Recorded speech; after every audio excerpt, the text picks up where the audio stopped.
welcome to lecture 9 of computational geometry, and we will continue with the topic that we started last time, and namely quick hull, right. So, I gave you an example of this algorithm which is traditionally known as quick hull, has behavior similar to quick sort in some sense, that you are dividing into two sub problems based on the points that you can discard from within the triangle. So, just a quick recap.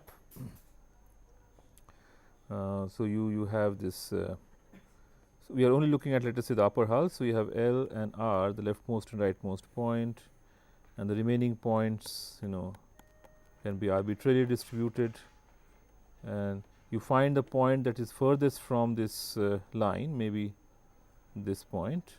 Okay, look at this triangle, and clearly all the points in the triangle can be eliminated.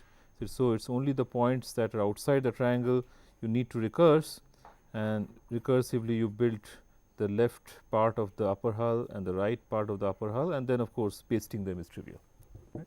The problem with this is that the two sub problems can be very skewed, okay, which means that you may have a recursion of something like T's of n equal to T's of the left, right. So, the left sub problem per T's of right sub problem plus order n, and if L and R are not balanced, if L is much larger than R, then this would imply T's of n is about n square kind of thing, right. So, this is what is the problem with the folklore quick hull, and there is not much hope of avoiding this behavior in the way that we, or at least not in the straightforward way that we do for quick sort, where you pick the pivot at random. So, we will again do something at random, okay, not I mean the process is not random, but we will use randomization, but to give you the basic the crux of the idea, how randomization is useful, I will actually describe a deterministic algorithm. Okay. Okay. So, the algorithm is will have the following steps. Okay. So, it may not be very transparent. The description is kind of have some mystery. So, but we will unravel that. So, the first thing that you do is you pair up points arbitrarily. So, I am not saying at random, I am saying arbitrarily, any way that you want. Okay. So, if you start with n points, this means that you will have about n over 2 pairs. Okay, I am avoiding the floor and ceiling. So, n over 2, let us say n is a power of 2 or something like that. So, n over 2 pairs. Okay. Now, what you do is among these n over 2 pairs,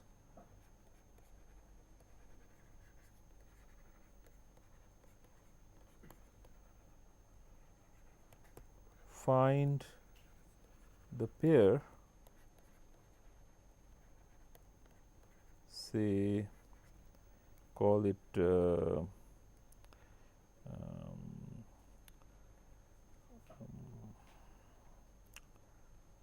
okay, let us call it L M R M that has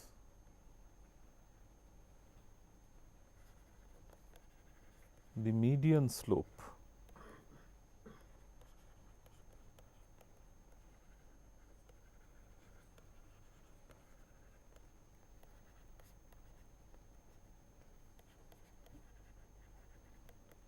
Okay.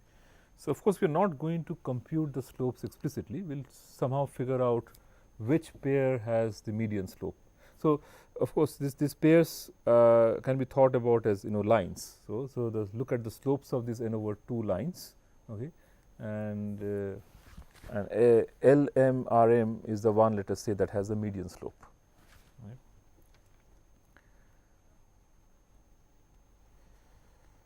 Right.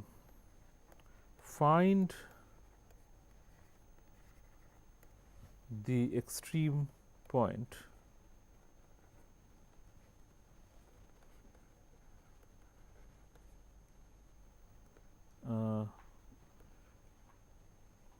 orthogonal in the in direction to LMRM. Okay. I'll draw a figure to explain what I mean by this. And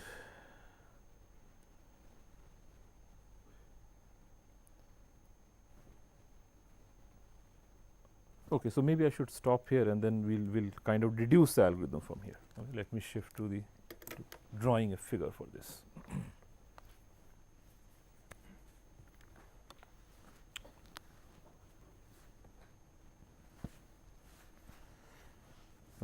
So we are given this LR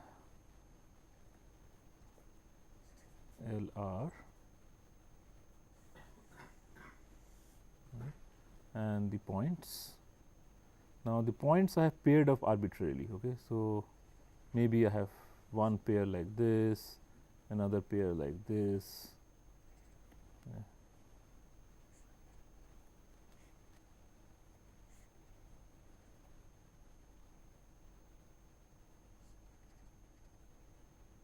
So, I am not drawing too many of them. Okay. So, this is the way I have paired up the points arbitrarily. Right. Now, what suppose this and look at the slopes of all these lines. So, if you extend them, they are lines, these pairs define lines, and among these lines find out the line or the pair that has the median slope. Okay. Suppose it is this one.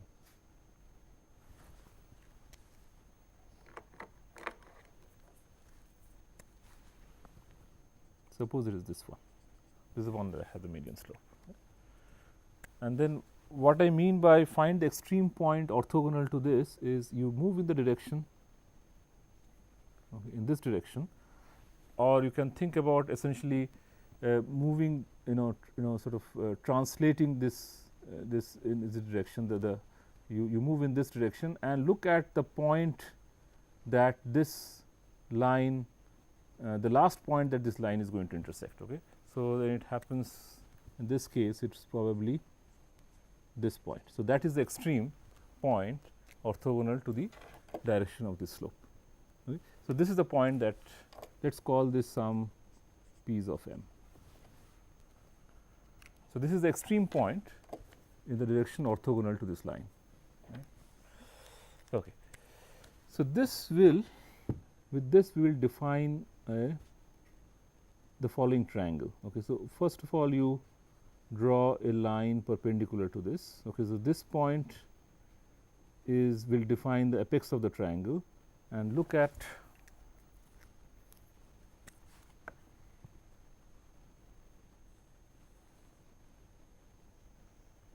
this triangle. Right. Now, the difference between the folklore quick hull and this one is that I have chosen p's of p sub m in a certain manner. It is not simply the point that is furthest from this line. Okay. It depends on what the median slope is, and I have chosen the extreme point orthogonal to that direction. All right. And of course, the same thing would apply that all the points within the triangle can never be an extreme point or a corner point. So, we can of course discard all that. That is the way the folklore quick hull works. Okay. Here also we can discard those points, but my arguments will not use it at all, because we really do not know how many points will be discarded, maybe none will be discarded. So, I am not going to use that argument at all while analyzing this algorithm. We will use completely separate arguments, but over and beyond what we are going to discard, we can also discard these points within the triangle. So, if you actually implement the algorithm, you would actually discard the points within the triangle also. So, there is why would the point P m be on the hull? So, any extreme point in any direction will be a corner point, right. It is like just rotating the axis. So, what have I done? I am just saying that in this direction, if I rotate the axis in this direction, P m becomes an extreme point. So, by the same logic that the leftmost or the rightmost point is extreme, this is also extreme. In whatever direction you go, it's basically a tangent. It defines a tangent, right? So you can pass a line through it so that all the other points will be on one direction. So how do you figure out whether a point is within a triangle or not? Maybe we'll come back to that later. I mean, it should be simple enough, I believe. So if you just draw a line, from the point you draw the line, and you can from the intersection of with the triangle, you should be able to figure out whether it's inside or outside. How many times are you going to intersect? That's a general kind of a way of figuring out if the point is inside the polygon. So triangle is a very special case of a convex polygon, so that should be easiest. I guess what you are asking me here is that can we figure out whether it's a convex linear combination? I don't even need to do all that. I don't need to solve any linear equations. I can simply just given a triangle, I can traverse, start, just draw a line along any direction, and if it intersects once, then it is inside. If it intersects twice, then it is outside. That's the easiest way to do it. Okay, so I have this triangle, but what is this triangle buying us? Not much, actually. I would actually focus on something else. So of course I don't know what the convex hull is, but what I know is the part of the convex hull to the left of this point PM, okay, will look something like this. Okay, and the part of the convex hull to the right of PM will look something like this. So what I am actually trying to draw your attention to, this is not such a nice figure, is this is the slope of the tangent passing through PM. Okay. Now, if you look at the edges of the convex hull to the left of PM, okay, they are actually all ordered by slopes. Okay. So this one has a certain angle. Okay, so let me just enlarge this. So there is one edge, and then it turns, and it is a monotonically sort of decreasing angle for the edges, right? And eventually you hit this this tangent. So you are actually kind of rotating like this, right? So the angles are, if you look at it counterclockwise, the angles are decreasing, right? So in fact, that's also a useful observational property about convex hulls, particularly about upper hulls, where the angles from the left to right are kind of decreasing. Okay. So if you look at the left of PM, this point PM, okay, and this line, let us call it L. Okay, the line L has a certain slope. So all the slopes to the left of L, okay, slopes left of L of the edges of convex hull are greater, right? And slopes to the right are smaller.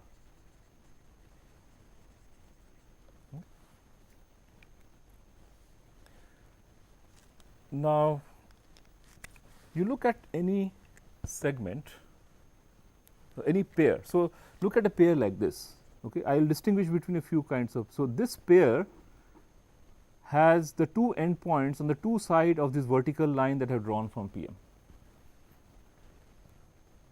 Okay. So, this is one kind of a pair where so I am going to somehow recurse again on the left and right hand side. Okay. Now, for a pair like this, one point is to the left of this vertical line, the other point is to the right of this vertical line. Okay. So, this pairs we will call these are good pairs. Okay. So, this is a good pair, which essentially it means that the 2 points are split between the two sub problems that we will define. I haven't even quite formally defined the sub problem. The sub problems will be the part of the convex hull to the left of PM and the part of the convex hull to the right of PM. Okay. So, these 2 points, okay, they are splitting up one in each. Okay. We will actually try to control the size of the sub problems, okay, to the left and right of this vertical line. So, now if you look at, let us say, a pair like this. Okay. Suppose I am looking at this pair. Then what can you claim about this pair? these are the two endpoints. What can you claim about this pair? So, this, well, it does not look like that, but if I draw, let us say I take these three, let me label them, let us call it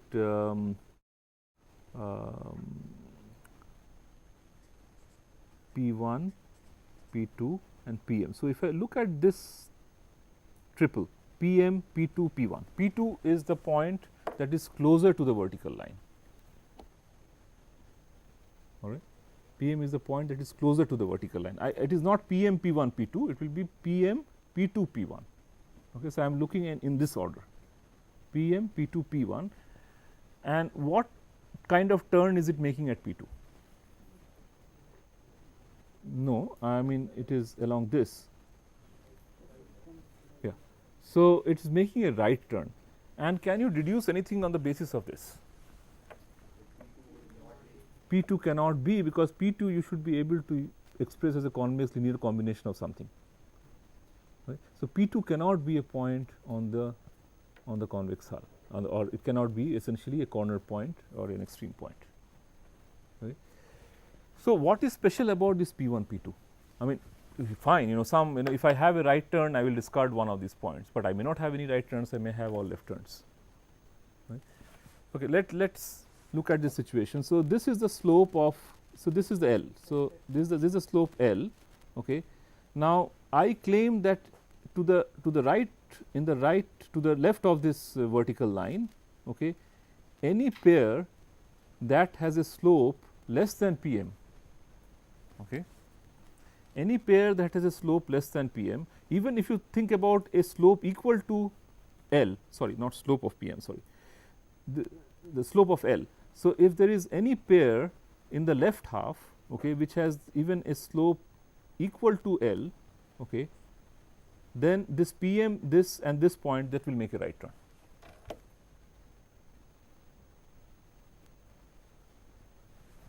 Okay. So, okay, maybe I should blow it up. Okay, let me try to blow it up again. Let me take another page. So, all I am saying is, so I have some kind of a triangle I have defined. Here is the vertical line. Okay, here is my L, which came from the median. Okay, and the any line, any pair, okay, any pair which has slope less than this, okay, and to the left half, okay, will necessarily be a right turn. How did you choose the tangential with any charge? What is the slope of the median slope, right? median slope? Yeah, yeah. So, L was obtained from the median slope of among all the n over 2 pairs, right. So, this is the slope, okay, and I am claiming that anything that has slope less than this on the left hand side, okay, if it has slope more than this, if it is like this, okay, I can't say much, because this may or may not be a this may or may not be a left turn, but anything that has slope less than L on the right hand side, any pair. So, both the points of the pair lie to the left hand side. If the pairs are split up, I do not even argue anything about that. If the pair lies to the left of this vertical line and has a slope less than L, okay. So, any pair that has slope less than L and is to the left of the vertical at PM, okay, I mean you can observe, you can actually even prove if you want, but you can see it right here, that the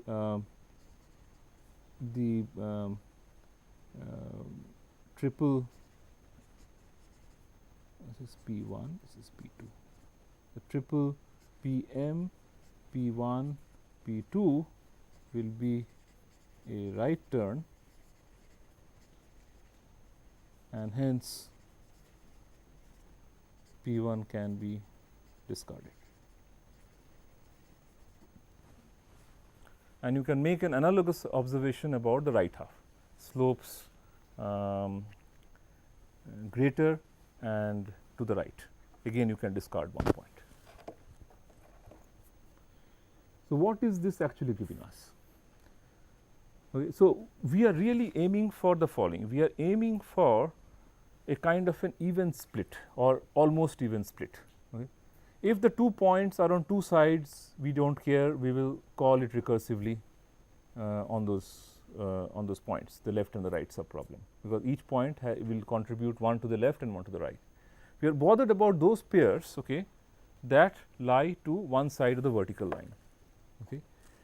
So, from this observation that we just made, okay, the question is what. So, if we call the algorithm recursively on left right of okay, the division is really this vertical line, okay, of the vertical at PM. What is the maximum number of points in a subproblem? So, that is the question that we are asking. So, what do you think it is based on this observation? Not n over 2. N over 2 would be great, you know, that means exactly even split. What have we argued?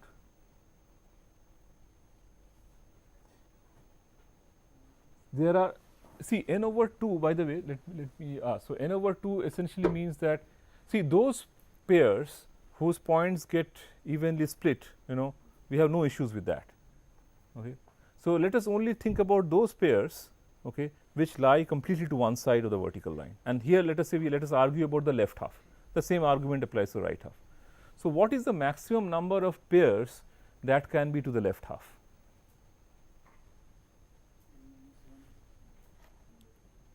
There are n over 2 pairs.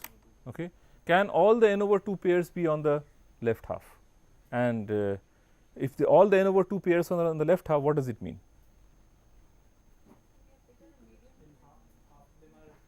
Right. So, there is something about the median here. Suppose all the n over 2 pairs are to the left. What does it mean? So, n over 4 of them. So, now we know that.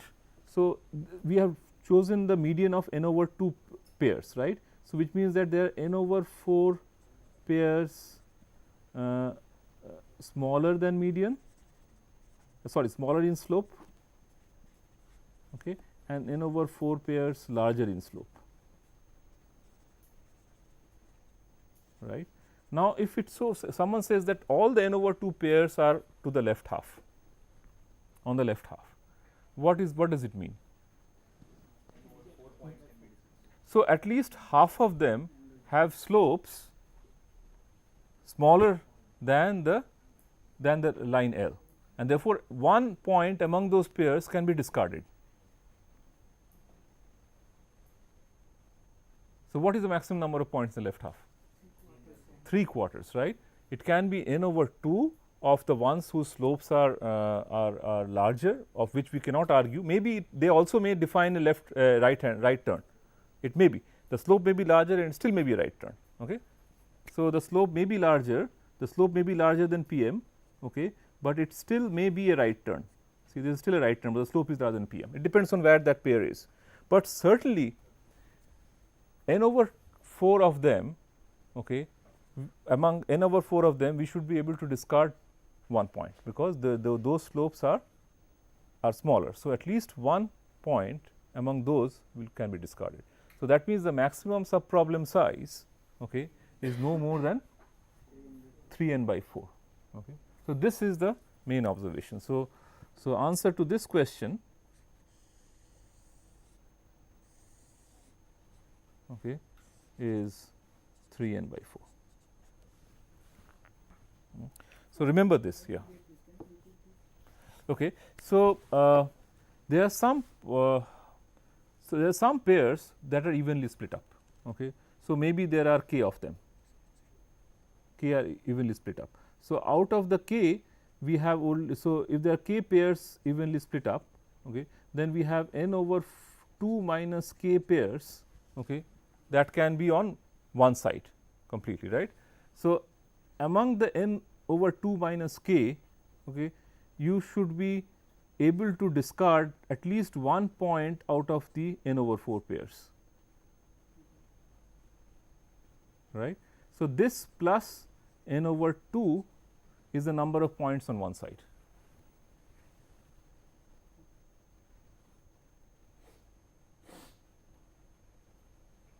Right. And the maximum value of this is 3 n by 4, right. So, that is what the median slope is buying us. It is making sure that it cannot be too much more than the n over, there are n over 4 pairs, but anything more than n over 4 pairs, half of them will be gone. I mean, half of those points will be gone.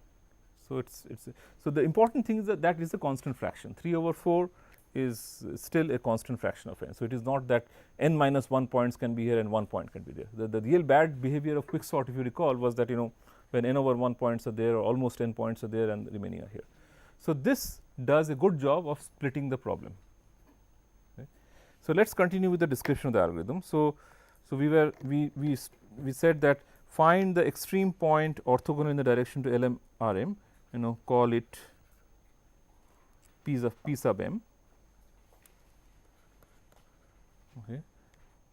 Draw a vertical line through P sub m, okay, and use it to subdivide the problem.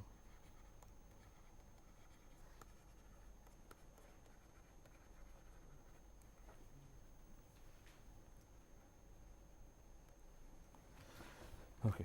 So, we will use it to subdivide the problem, and then we are going to do some pruning, right. And now, prune the points on the basis of the following test. Okay.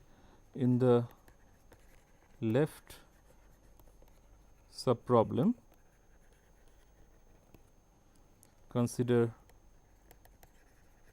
a pair P1 P2, P2 is closer to the vertical line. If P sub m, P sub 2, P sub 1 is a right turn, then we can discard P2, okay, and likewise for the right subproblem.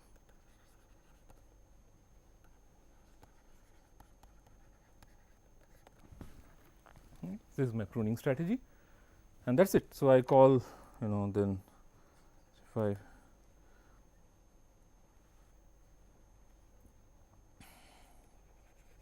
call the algorithm recursively on the left and right subset of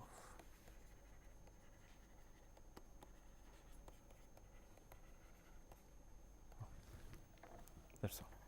When do we stop?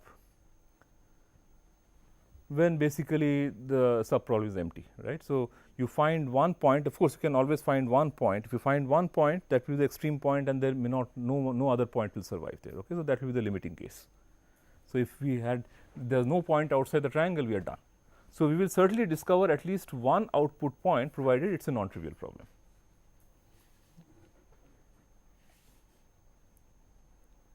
So, if there are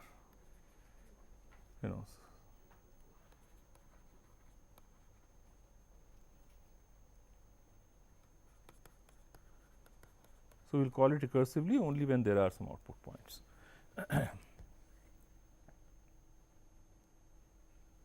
The observation that we have made till now is the important thing is no problem, no subproblem has size greater than 3/4n.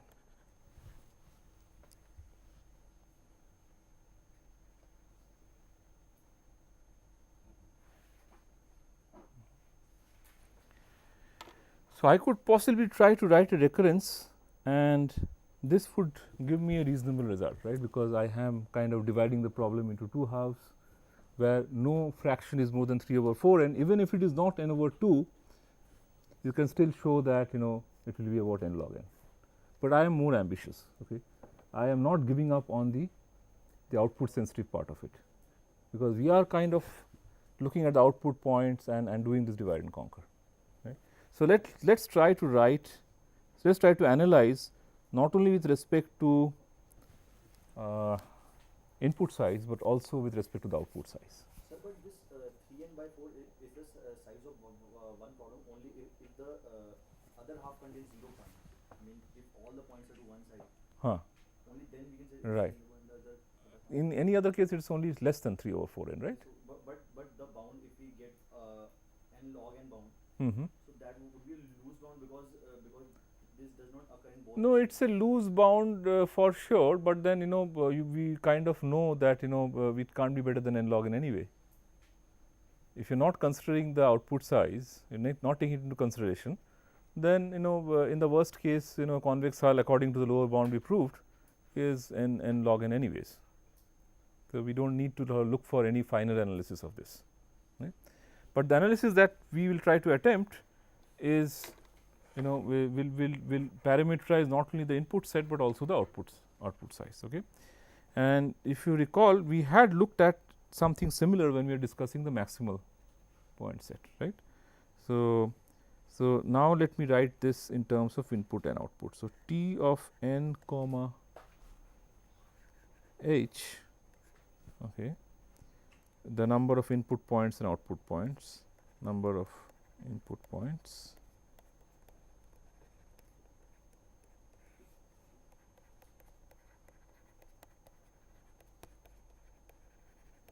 what have we done? We are saying that this running time is less than T of the left half, the points in the left half, the output points in the left half, plus T of the points in the right half, okay, plus the output points in the right half. So, we can write it as h minus h l minus 1, because one point we have detected already, okay, plus how much work have we done in doing all these things? We have done what? We have let's go back. Let's go back to the algorithm. Pair up the points, trivial, order n, right. Among the n/2, find the pair that has a median slope. Okay, now it's a median slope, but then you can use somehow some kind of again left hand right hand test to to do this. So, how quickly can you find the median of a set of points, n points? Order n time, right. So, I am claiming that with just a slight modification of that, where the individual tests are not less than greater than, we are not going to compute the slope, but again in terms of some left hand right hand tests, we can again find this median in order n time. So, this is order n, this is order n. In fact, this is not even order n. I mean, this n/2 pairs can be just looking at the first and second point, third and fourth point. So, it's basically cost 0 actually, the step 1. But let me just write down order n. Finding median is order n. Find the extreme point orthogonal to the direction. How much will this be?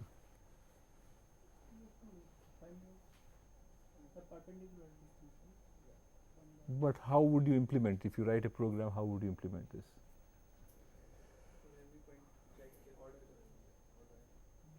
Order n, because you can think about just rotating the axis and finding the extreme point.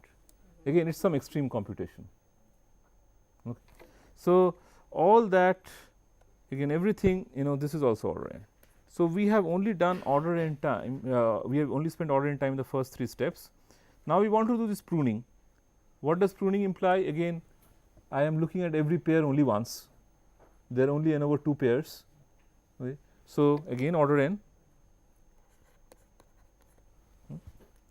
and we call the algorithm recursively. Okay, that is all, the recursive cost is covered here.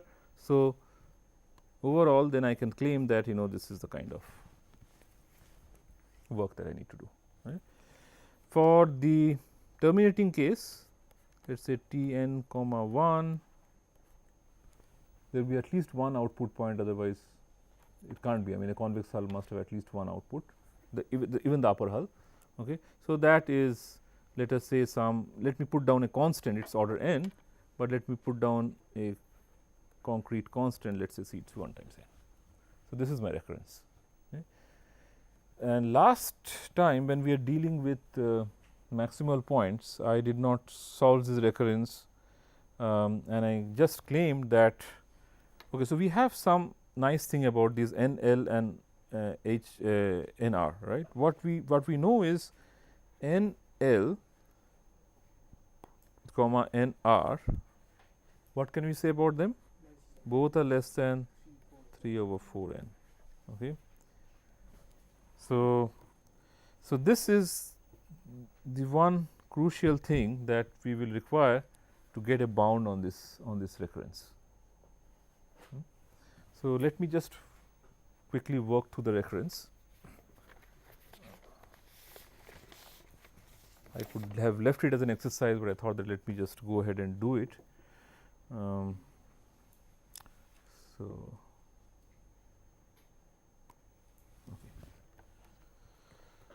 So, let me write this as T of n comma h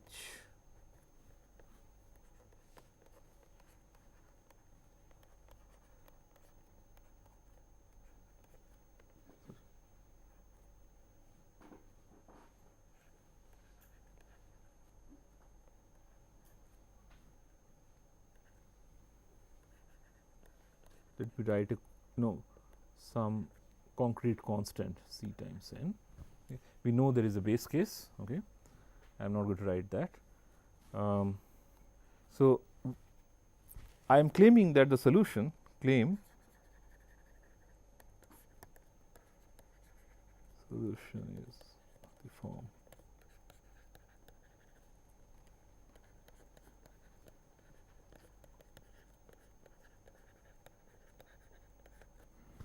n log of h. So, why is this claim true? Prove by induction.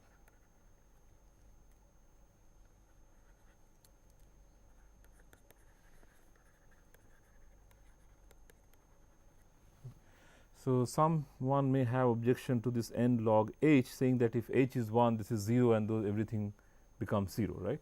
So, I will be a little sloppy, and I claim that you can say this is order n log h for h strictly greater than 1.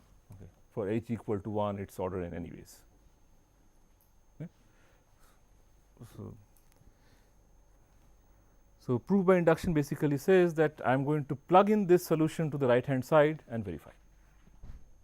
Right. So, plug in. Now, this solution means I can't use the big O notation, I must have again some kind of concrete constant. So, let us say it is equal to k times n log 2 of h for some constant k. Solution and verify, because both the sub problems are strictly smaller than the original sub problem. So, by induction this is a valid proof by induction. Right.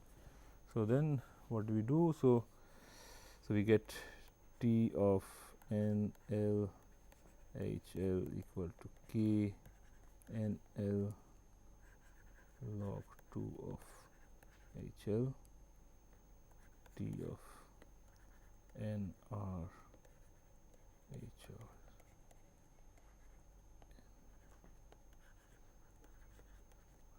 So, I will be again a little sloppy. Instead of writing HL, I will just write, I should have written H minus 1 minus HL, but I just, to keep notation simple, I just write H minus HL.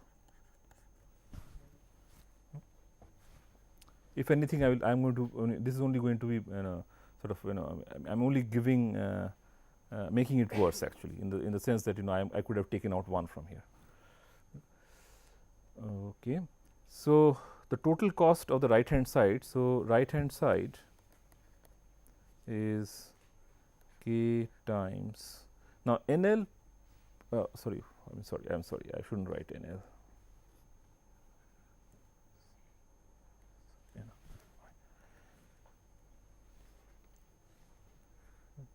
So, the total right hand side cost is basically then k times N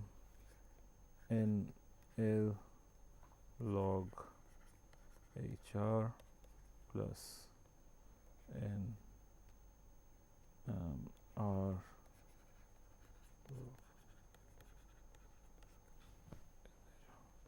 plus C times N.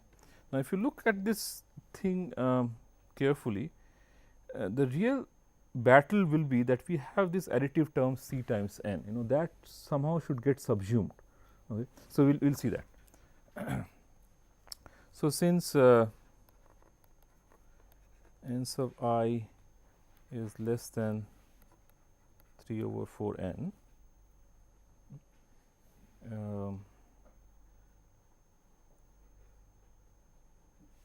so we can write this, the whole thing becomes k times n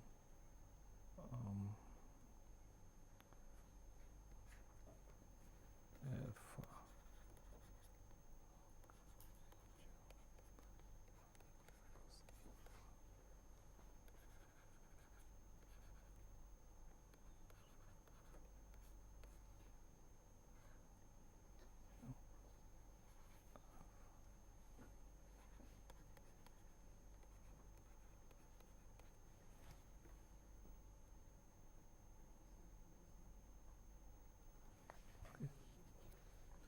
So, we want to actually maximize the right hand side, because that is the worst case. Okay. So, to maximize, of course, there is a plus C n term. To maximize the RHS, okay, you can differentiate basically with respect to essentially HL is what we want to differentiate with. Okay. HL. Okay. So, I have done the job for you. So, I said I will only just mention what it is. So, just do it, and it turns out that HL it is obtained when HL equal to alpha times H. In other words, whatever is the maximum value of alpha, so alpha is less than 3 over 4. So, only when you have basically have all the output points loaded to one side, that will give you the maximum. That actually is quite consistent with the behavior of these functions. And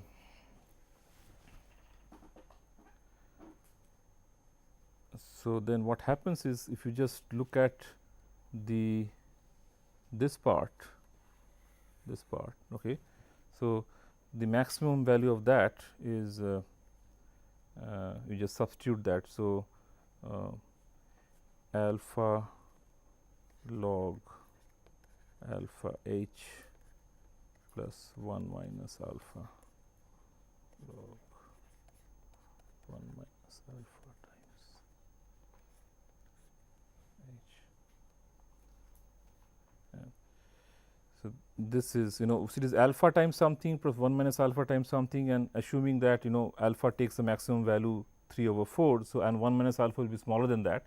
So, the whole thing should be less than log of alpha h, okay, which is equal to so alpha is less than 3 4, right. So, that is log of h minus log of 4 over 3. Okay. So, this is basically the advantage that you are going to get, because this is the minus term.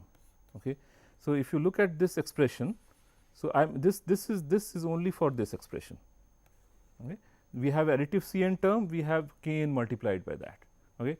So, you are going to multiply Kn by this whole thing. So, you are going to get Kn times log of h minus log of 4 over 3, okay, and plus there is a Cn term. Okay. So, the minus is very important, because otherwise it will be Kn log h, which is the left hand side. So, and you have to somehow neutralize this quantity, and that is neutralized essentially by this minus log 4 over 3. This is a fraction, right? Log of 4 over 3 to the base 2 is a fraction, right? So, we have to essentially then means that we have to choose. So, this is true. So, so this whole thing, okay, should be less than k n log h. That is what our inductive assumption was, and this is true only if you choose a large enough k, that is all, right. So, implies that k is larger than or equal to c over log of 4 over 3. So, that is a fraction. So, as long as k is larger than this quantity, this whole thing goes through. Right.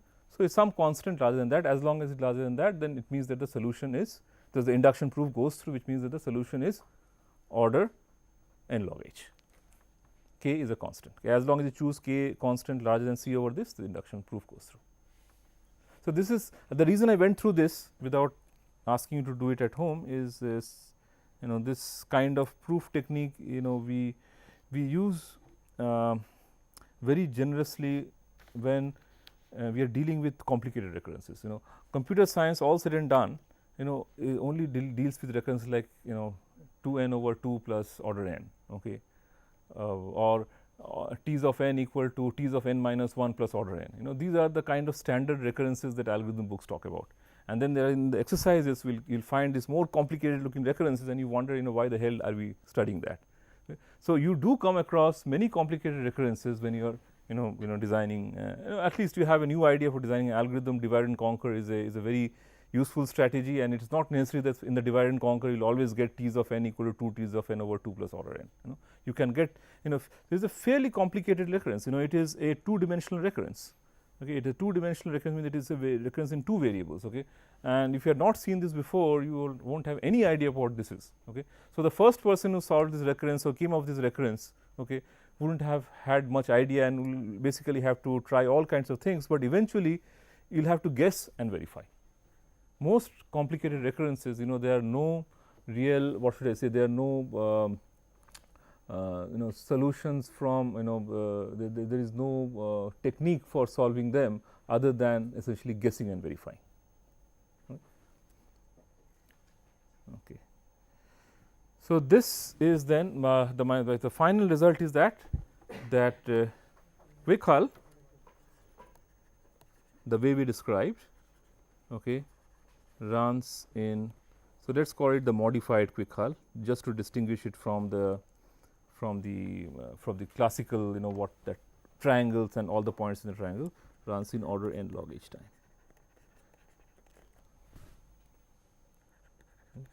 So, not only have we redressed the problem of the order n square, we have actually ended up getting a bound, which I promised last time, that yes, there are algorithms that can get you n log h. Right. Now, I will just make one change in the algorithm. Okay. This is not really like quicksort. What would be quicksort? This kind of quicksort basically means I choose a median, okay, and then do the partitioning, and of course, then I have a nice recurrence for quicksort which says t's of n equal to 2 t's of n over 2 plus order n when you are actually doing quicksort, right. But we don't find a median in quicksort. Can you tell me why? We don't try to find the median when we are running quicksort. We find a random element. Yeah, right. So, the finding the median, that although there is a linear time median finding algorithm, it is a fairly complicated algorithm. Okay, you don't want to go ahead and implement that. It requires some kind of space management. There are some high constants. So, you don't want to do that. You actually want to just take the simplest version of it, that is, find a random element, use it as a splitter, and go on. But then what happens is that your analysis, okay, is not that kind of deterministic analysis. Your analysis, then you have to probably you don't even encounter these analysis in the first course in algorithms. It's kind of told to you that the expected running time. So, what is known to us is if we choose a splitter at random, the running time of quicksort is expected order n log n. Okay, this is the kind of result you are told, and there is the proof of this is not very simple. Okay, it requires, it's not very hard, but it requires some careful reasoning. Okay, it's not an average case bound. It's not averaged over the set of inputs. It's for any input. This is the running time. Because it's only it is the only randomized step you're using is the choice of the splitter, and that the algorithm is controlling. It's not anyone else. So, to make this a true quick hull, okay, we should not be finding medians. Then what is the obvious thing to do? You pair them up, that's fine. Okay. So, going back to our description of the algorithm, among the, so this median slope, okay, will just be substituted with pick a random pair. Okay.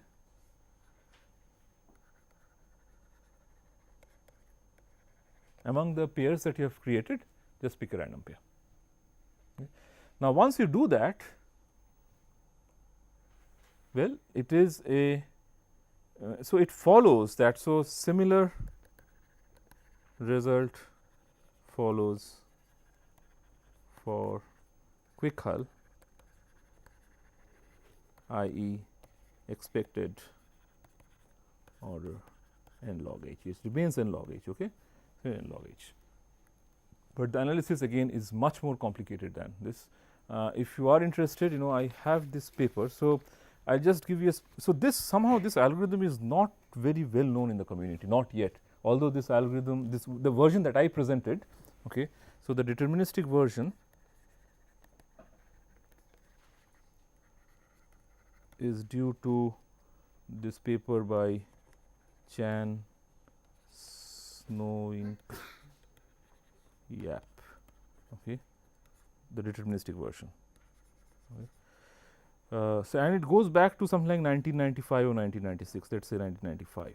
So, it is not that new, it is 15 years old, but somehow most people do not seem to be aware of it. They still use that, in many places I have seen in the literature, they are referring to quick hull as the triangle which does not have an analysis, proper analysis, it is an order n square algorithm in the worst case. Okay.